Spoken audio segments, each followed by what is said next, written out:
Hey everybody, Nick here, and today I want to have a little discussion with you about hardness, the Rockwell hardness, and what that means for the knife industry, the community in general, and the concept of Goodhart's law, which I just love bringing up any chance I get a chance to, because it's one of the very best things that you can know about the world.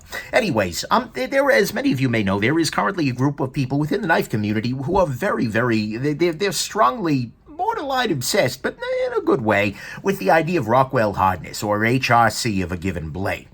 Rockwell hardness, for those of you who are unfamiliar, is basically the idea of, well, how hard is the blade? The way that this is generally tested is you take, an implement of known hardness here, then you press it into the blade with a certain amount of heavy force, and then you pull back out, and then you basically see how deep you were able to push that thing into the blade, with the understanding that a tool of known hardness will go so far into a very hard blade, and will go even farther, generally, into a very soft blade. It's much like if it takes much more force to push a butter knife into a car door than it does to push a butter knife into a vat of liquid butter, right? That's a measure of hardness. And look, a bunch of folks have been asking me to comment about this, and so I figured I would go ahead and jump in. So, first off, one big question people have had is, well, why is everybody talking about this? Why does it matter? Well, the thing is, good hardness is something that, the hardness of a blade is something that's determined in a couple of different ways. The choice of steel is important. This is why you can't make a knife out of copper or titanium and expect long-term edge performance. You can't get it to an acceptable level there. It's an oversimplification, but still. One of the things that modern steels are able to do is to take higher hardness, well, without becoming super brittle and whatnot. And so higher-end steels often perform better at higher hardness. That is a relevant element of it. The proper chemistry of the steel will have a role here. But even more important is the heat treatment. Steel, as many of you may know, if you've ever watched like a show like Forged in Fire or anything else talking about metallurgy and knife making, things like that, you will see that there is a heat treatment process where basically you heat the knife up, or you heat the blade, that is, up in a very specific way, and every steel has its own basic process, and in some cases there's a cryogenic component where you're free anyways. But there is this process that turns a steel that is relatively soft into a steel that is very hard but still properly tough and everything like that. And heat treatment is crucial, because just being chemically like M390, well, that's well and good. But if the heat treatment is bad, it's going to be a bad steel. If you don't heat treat steel, it's going to be soft no matter what the chemistry of it is. And actually, heat treat is so important that it can overwhelm the super steel. I mean, it's very possible for a lower-end steel to outperform a super steel if the lower-end steel is carefully treated to really good standards and the higher-end one is screwed up or run too soft. That's very much a thing. And certainly, heat treatment is it's a process. And if you watch, for instance, the Grimsmo Knives channel, has whole videos on how they do their heat treatment. It's kind of cool. It shows you a little bit of the process there. But nevertheless, it's hard to do this for a lot of blades all at once, but still, it's a factor. It's something that can be done right, and it is an important factor. The other thing that's important with hardness is care when grinding. If you're grinding a knife, if you're using abrasives to, knock it down on the side there, you want to make sure that blade doesn't overheat, or you'll just ruin that fancy heat treat you just finished. So that's the idea of hardness, and generally in the knife community, it's measured with Rockwell hardness using the HRC test, which is a very specific kind of tool. But those numbers should be roughly comparable, and so now I'd like to talk a little bit about what that actually means for the knife world. Hardness, I think, is an important factor for sure, because soft steels kind of suck as knife blades. I mean, there are definitely steels out there in the world where if you try and sharpen them, you will have nothing but pain. Where is my, here we go. At one point in time, I tried to carry a Z-Hunter for a week. Oh, God, that was not great. And it was so freaking soft that hey, cool, it shattered now. That's new. Anyways, sorry, it is so freaking soft that you cut anything with it and it's already dull. That's not a great thing whatsoever. And so soft steels are not a great thing, but actually too much hardness can lead to brittleness. So a super hard edge might cut paper forever, but you just don't want your blade to shatter with it. It's a staple, so there has to be a balance there. There is a good effective range for hardness. It balances things like edge holding, sharpenability, toughness, brittleness, etc. There's not one universally accepted standard. Different steels have different general general targets as well as different goals for a given steel. If you want a steel that you can pry with, you're probably going to want to run it soft. If you want it to, cut forever and ever, you might run it harder. And different manufacturers aim for different hardness ranges. For instance, one major company, and I'm not naming names because that's not what this is about, advertises their S35VN at 59 to 60 HRC, and other companies doing 20 CV at the 60 to 61. And some makers don't actually publish their hardness targets. And I kind of suspect that recent events are going to make that even more prominent. But anyways, nevertheless, hardness is an important factor because, good hardness, without being too crazy, can be a very important thing for edge retention and toughness and all the other things that we want out of knives. And I think that companies should absolutely aim for reasonable hardness. Please don't interpret this video as not saying, guys, make your steel suitably hard, make the blades good. But right now, marketing for knives is often done in terms of the blade on the basis of chemistry. We assume that a steel label that you see on a knife means this steel done well.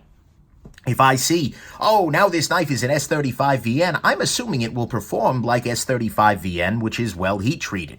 And so in a perfect world, if I buy 20 CV, that means 20 CV heat treated optimally, where it's aiming for a good balance of all the good things we want from the steel and none of the bad. But that's not always the case, certainly. And I would personally prefer S35VN or even like VG10, CPM 154, heat treated really, and those are not the same. But anyways, I would prefer a lower end.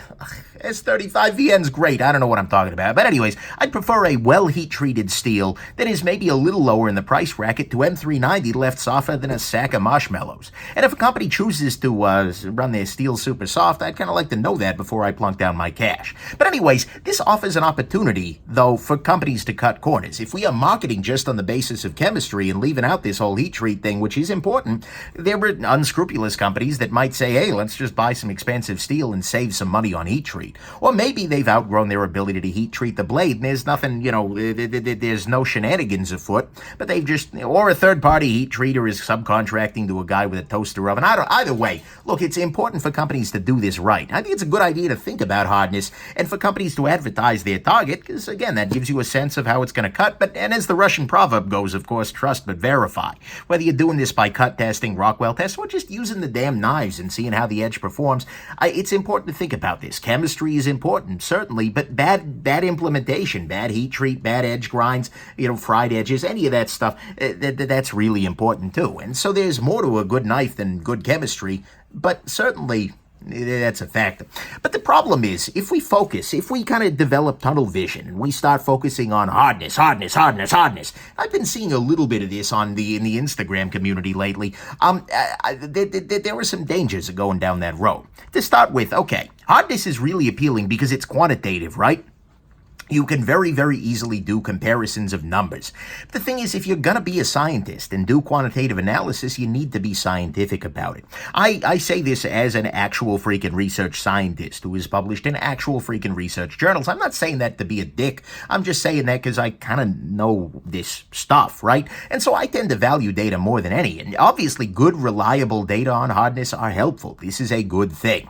But before you run out and buy the cheapest thing that says hardness tester on Amazon, set up shop as an expert, you need to be thinking very carefully about what you're doing. You need to, for instance, make sure you're using good equipment. I mean, that one goes without saying.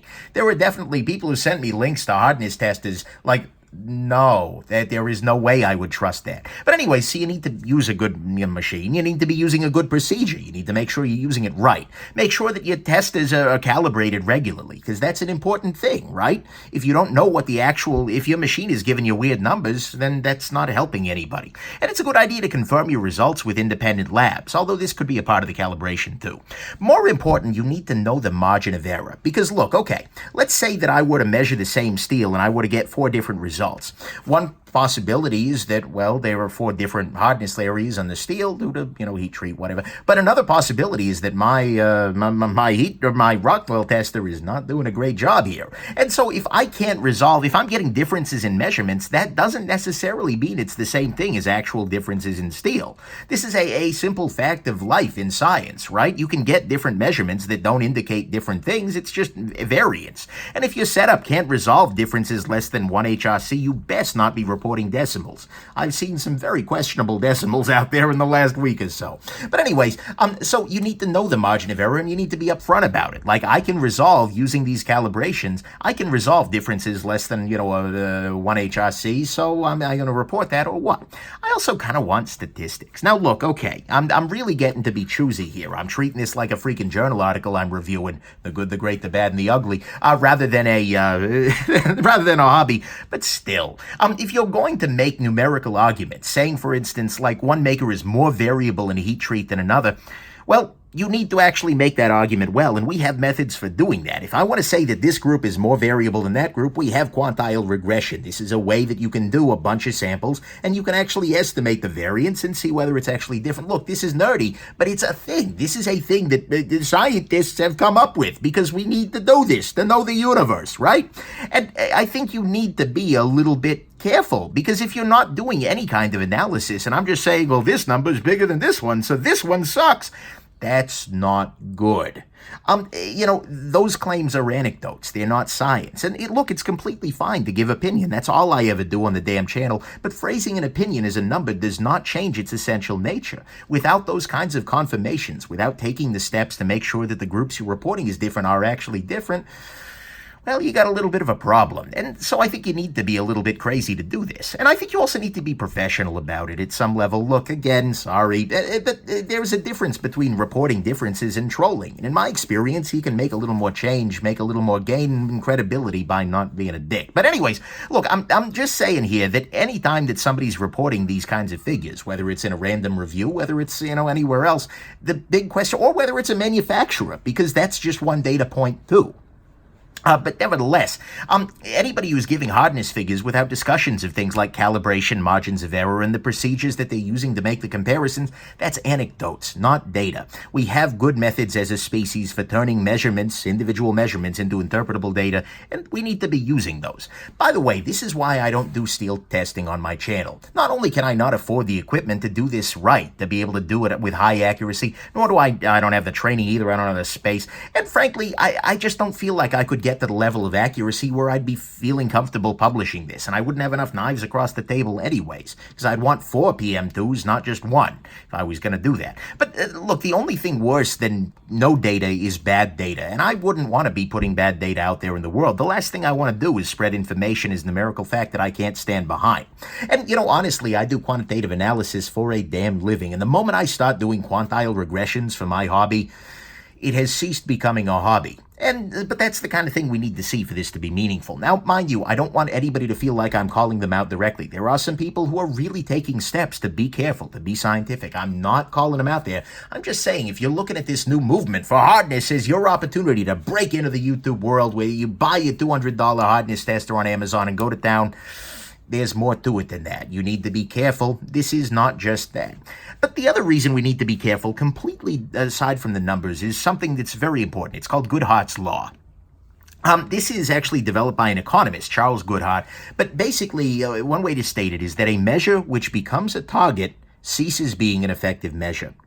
Another way to put that is the moment you start focusing on one particular number as a measure of a complicated system with lots of different things going on in it, then people, especially, people who are, smart and trying to, they will start to optimize for that particular thing that you're measuring, and everything else will go to heck. It's kind of a fun formulation of the law of unintended consequences, right? Imagine that you're trying to measure office productivity, and you do that by looking at the number of reams of paper that they buy in a month, because, they're sending out more brochures.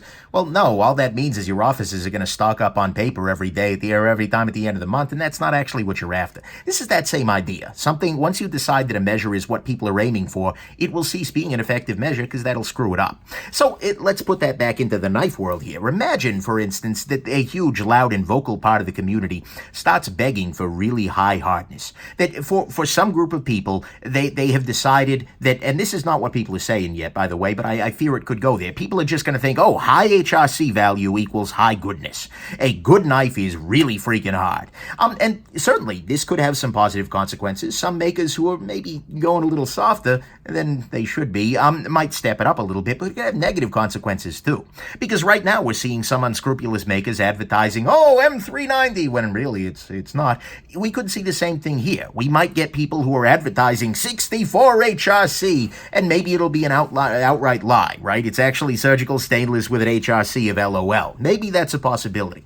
Or maybe they'll deliver that super high hardness, but they'll do so by creating knives that are super brittle. Or they'll cut some other corner in the manufacturing. Oh, well, we're going to get the blades really super hard, but, the screws are going to go to... I mean, look, we got to be careful that that's not the only thing we're looking at, or we're going to end up or maybe we'll end up in a state where no one without a specialized equipment can maintain the edge on a knife. I think there's a happy medium here. So it's important that, we can think about hardness, sure, but we don't want to optimize for it. We don't want to think about that as the number which makes a knife good, because that may not be what we actually want. Because most of all, look, hardness it's good. It's something that we want to have done well. We want to have it in that right range. We want to have it in that happy medium.